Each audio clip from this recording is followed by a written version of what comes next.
And remember, this is the Knights of Columbus Hall here in Kearney, and it's going on till 3, so if you want to come out and get some good eats, here's the place to be, Natalie. Soon stores start gearing up for preparing for, you guessed it, Black Friday and holiday season. Marilyn? Okay, thank you, Alissa.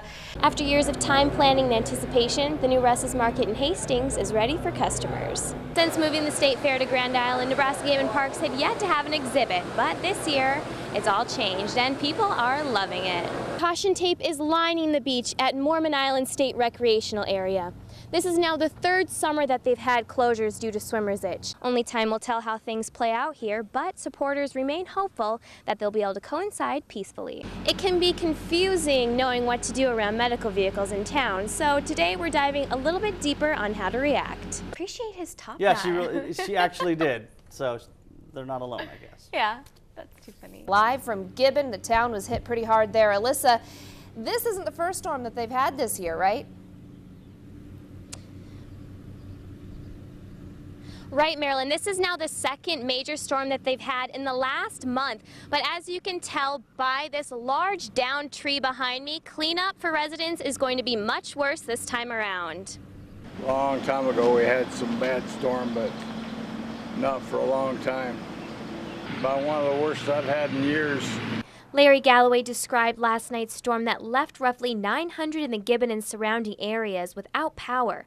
High winds, heavy rain, golf ball-sized hail. This is what most of central Nebraska experienced after the vicious storm passed through Wednesday evening. It was wondering if the house was going to stay here. Gail Jones, an out-of-towner visiting, recalls what it was like once the sirens were sound. We thought, well, we better do something here. Let's not stand here. So we went down in the basement, and then we came back up and peeked and said, okay, well, it looks like it's gone. And so we had to come out and look at the damage. And the damage is no pretty sight. The majority of homes have been ravaged with siding and roof damage from hail and strong winds.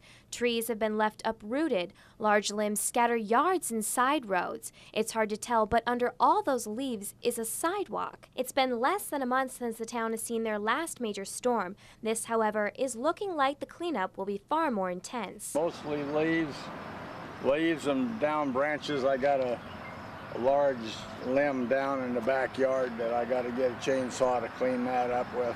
We don't get hail like that in Kansas City. Marilyn, one resident said, quote, the storm could have been much worse, but it was bad enough. Just goes to show really how bad it is and what they really have ahead of them here in Gibbon. Marilyn? A rare respiratory virus is suddenly becoming more common, and that's bad news for children in particular. In Grand Island, Hope Harbor's transitional shelter is overbooked and overpopulated in almost every service they provide. Joins us now with a check of that forecast for us for Tuesday. Tim? Well, it's shaping up to be a pretty nice day. Very similar temperature-wise to what we had yesterday. What is it about this phrase that keeps it the front runner? Welcome to Nebraska land, where the West begins is officially the state's slogan, but it was in the early 1970s when Nebraska, the good life, really started to pick up steam. Over the years, the Tourism Commission has coined many other slogans, but this particular one has held strong through the years. It does just embody what living and working and playing in Nebraska is all about. It is the good life.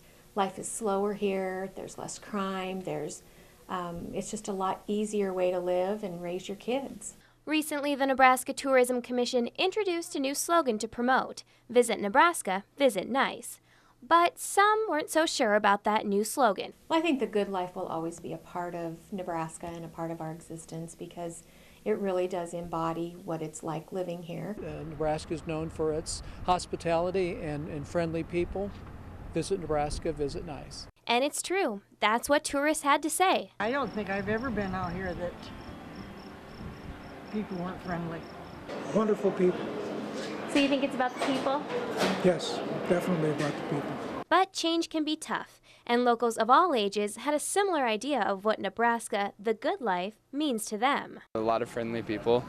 The good life, it's just laid back, kind of like Midwestern. Good, safe community, and being able to work together with everybody in that community. I suppose small town living.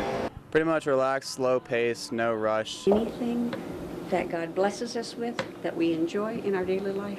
And when people drive into Nebraska, we all know the first thing they'll see, and that's not changing anytime soon.